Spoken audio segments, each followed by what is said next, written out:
रासा international school की तरफ से आप सभी का इस वीडियो में स्वागत है।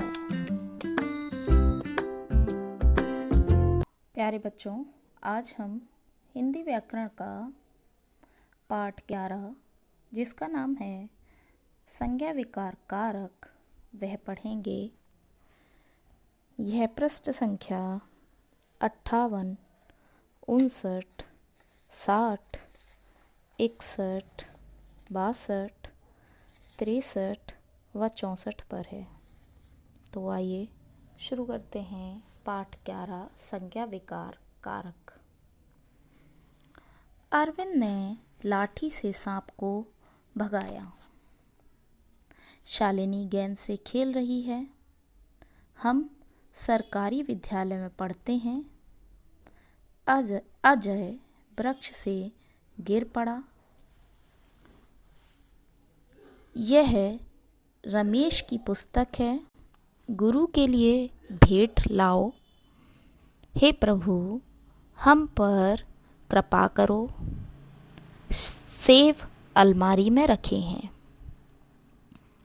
उपयुक्त वाक्यों में ध्यान से पढ़िए तथा समझिए।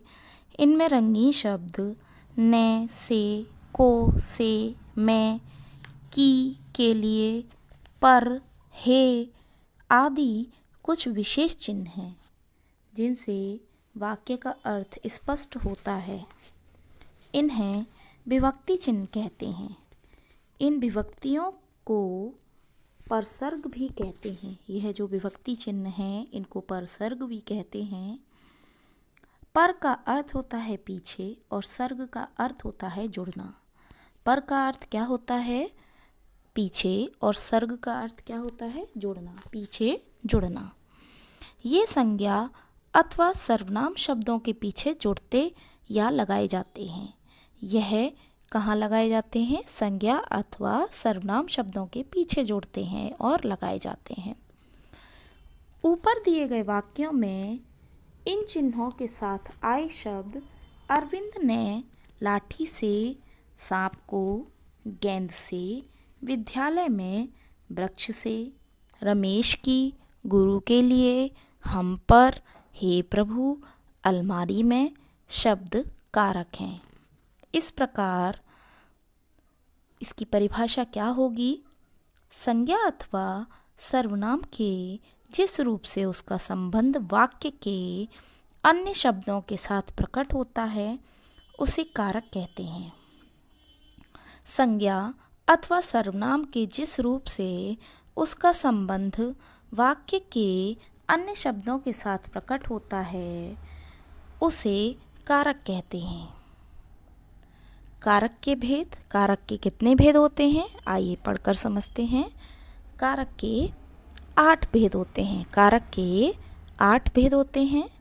पहला कारक होता है कर्ता कारक, दूसरा कर्म कारक, तीसरा करण कारक, चौथा संप्रदान कारक, पांचवा अपादान कारक, छठवा संबंध कारक, सातवां अधिकरण कारक, आठवां संबोधन कारक।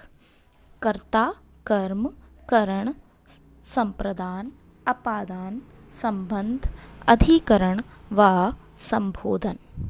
यह कारक के 8 भेद होते हैं। कारक के कितने भेद होते हैं? 8 भेद होते हैं। कर्ता कारक। कर्ता कारक क्या होता है? आइए सबसे पहले समझते हैं। कर्ता कारक संज्ञा या सर्वनाम के जिस रूप से क्रिया के करने वाले का बोध होता है उसे कर्ता कारक कहते हैं।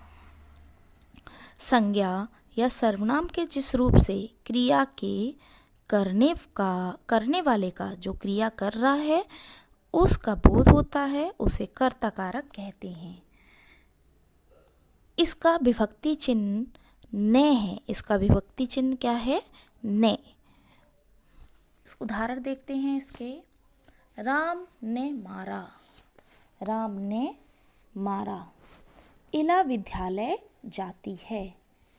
उपयुक्त दोनों वाक्यों में क्रिया से पहले किसने या कौन प्रश्नवाचक शब्द लगाकर प्रश्न करने पर जो उत्तर मिलता है वही कर्ता कारक है। जैसे किसने मारा? राम ने। राम ने कर्ता कारक है। कौन स्कूल जाती है? इला। इला कर्ता कारक है। कभी कभी कर्ता कारक के साथ परसर्ग ने नहीं लगता है। कभी कभी क्या होता है, कर्ता कारक तो होता है लेकिन उसके साथ उसका परसर्ग विभक्ति चिन्ह जो होता है वह नहीं लगाया जाता है। जैसे कि दूसरे वाक्य में इला करता है परंतु यहाँ परसर्ग ने का प्रयोग नहीं हुआ है, तो हम इसे किस प्रकार पहचानेंगे? इसमें हम कौन या किसने प्रश्नवाचक अगर हम शब्द लगाकर प्रश्न करते हैं तो उसका उत्तर यदि हमें नहीं मिलता है, तो अगर हमें उसका उत्तर मिल जाता है तो वह क्या होता है? कर्ता कारक होता है। जैसे पहले वाक्य में क्या है? राम ने मारा। तो किसने मारा? किसने मारा? राम ने मारा। तो राम यहाँ पर क्या है? कर्ता कारक। ऐसे ही इला विद्यालय जाती है, इसमें इसका विभक्ति चिन्ह प्रयोग नहीं किया गया है, कर्ता कारक का विभक्ति चिन्ह नहीं प्रयोग किया गया है ने।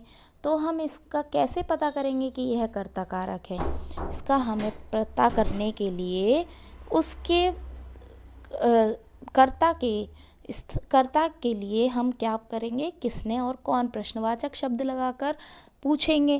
तो उसका यदि हमें उत्तर मिलता है तो वह कर्ता कारक है। जैसे कौन स्कूल जाती है? तो स्कूल कौन जा रही है? इला। तो हमें इसका उत्तर मिला है कि कौन जा रहा है? इला। तो यहाँ पर जो इला है वो कर्ता कारक है। कभी कभी कर्ता कारक के साथ परसर्ग ने नहीं लगता है, ने का प्रयोग नहीं होता है। जैसे इला करता है परंतु यहाँ पर परसर्ग ने का प्रयोग नहीं हुआ है। इसी प्रकार दूसरा कारक है कर्म कारक। कर्म कारक क्या होता है? वाक्य के जिस शब्द पर क्रिया के व्यापार का फल पड़ता है उसे कर्म कारक कहते हैं। इसका विभक्ति चिन्ह को है। वाक्य के जिस शब्द पर क्रिया के व्यापार का फल पड़ता है, क्रिया के व्यापार का जिस पर फल पड़ता है उसे कर्म कारक कहते हैं। इसका विभक्ति चिन्ह क्या होता है? को। इसका विभक्ति चिन्ह क्या होता है? को। इसका उदाहरण देखते हैं यहाँ पर। अभिषेक ने सांप को मारा। सीमा ने पत्र लिखा। दादी जी खाना पका रही हैं। उपरोक्त तीनों वाक्यों में क्रिया से पहले क्या और या किसको प्रश्नवाचक शब्द लगाकर प्रश्न करने पर जो उत्तर आए वही कर्म कारक होता है। यदि किस प्रकार होगा ये? इन तीनों वाक्यों में यदि हम क्रिया से पहले, जो क्रिया हो रही है उससे पहले यदि हम क्या और किसको प्रश्नवाचक शब्द लगाकर प्रश्न पूछते हैं और जो उसका उत्तर आता है वही क्या है? कर्म कारक होता है। जैसे कभी कभी तो परसर्ग का प्रयोग नहीं किया जाता और कभी कभी को जो परसर्ग है उसका प्रयोग भी नहीं किया जाता है। जैसे किसको मारा? तो किसको मारा? सांप को। तो सांप को मारा तो यह क्या है? कर्म कारक है। क्या लिखा? अब दूसरे वाक्य में है सीमा ने पत्र लिखा, तो हम इसमें पूछते हैं क्या लिखा? तो सीमा क्या लिख रही है? सीमा ने क्या लिखा? सीमा ने पत्र लिखा। तो इसका उत्तर हमें मिलता है पत्र। तो पत्र क्या है? वह कर्म कारक है। क्या पका रही है? दादी जी क्या पका रही हैं? तो दादी जी क्या पका रही हैं? दादी जी खाना पका रही हैं। तो खाना यहाँ पर क्या होगा? यहाँ पर कर्म कारक होगा। अब चलते हैं करण कारक की तरफ। करण कारक क्या होता है? कर्ता जिस साधन के द्वारा क्रिया करता है उसे करण कारक कहते हैं। कर्ता जिस साधन के द्वारा क्रिया करता है उसे करण कारक कहते हैं। इसका विभक्ति चिन्ह से के द्वारा होता है। इसका विभक्ति चिन्ह क्या होता है? से के द्वारा होता है। इसके यहाँ पर उदाहरण दिए गए हैं कुछ, आइए पढ़कर समझते हैं किस प्रकार इसका प्रयोग होता है, किस प्रकार हम इसे पहचानते हैं। सोनिया कलम से पत्र लिखती है। सोनिया कलम से पत्र लिखती है। विवेक गेंद से खेल रहा है। उपरोक्त दोनों वाक्यों में क्रिया से पहले किससे या किसके द्वारा प्रश्नवाचक शब्द लगाकर प्रश्न करने पर जो उत्तर मिलता है वही करण कारक होता है। जैसे जैसे किसने लिखा, किससे लिखा, तो किससे लिखा क्या है, कलम से लिखा, तो कलम से क्या है, करण कारक है। किससे खेल रहा है, तो किससे खेल रहा है, वह व्यक्ति विवेक जो है वह किससे खेल रहा है, वह गेंद से खेल रहा है। तो गेंद से क्या है, गेंद से यहाँ पर करण कारक है। इस प्रकार यहाँ पर करण कारक है। तो चलिए अब चलते हैं संप्रदान कारक। संप्रदान कारक क्या है? संप्रदान का अर्थ है देना, संप्रदान करना यानी देना। कर्ता जिसके लिए कुछ कार्य करता है अथवा जिसे कुछ देता है उसे व्यक्त करने वाले रूप को संप्रदान कारक कहते हैं। कर्ता जिसके लिए कुछ कार्य करता है अथवा जिससे कुछ देता है उसे व्यक्त करने वाले रूप को संप्रदान कारक कहते हैं।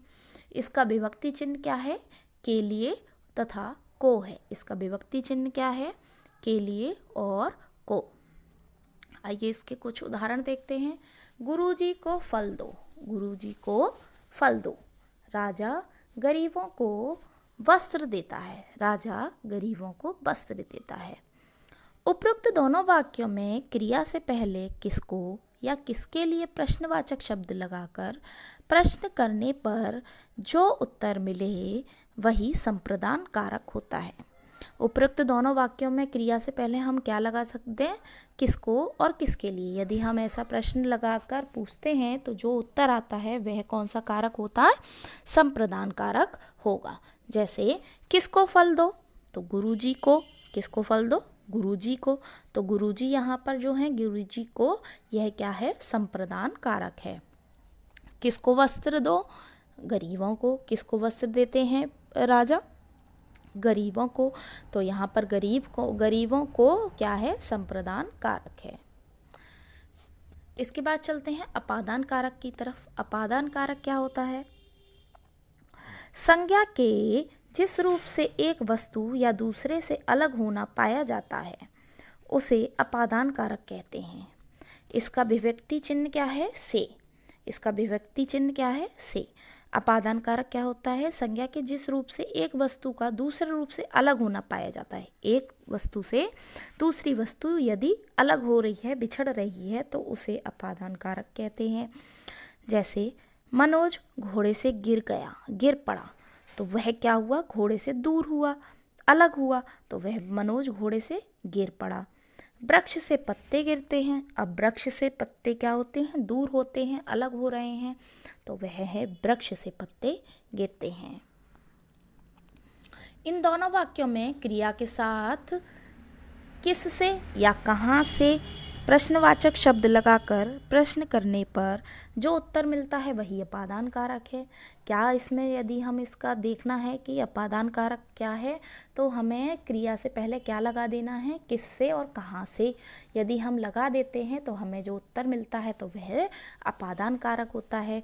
जैसे कहाँ से गिर पड़ा, तो कहाँ से गिर पड़ा? घोड़े से गिर पड़ा, तो यहाँ पर घोड़े से जो है वह अपादान कारक है।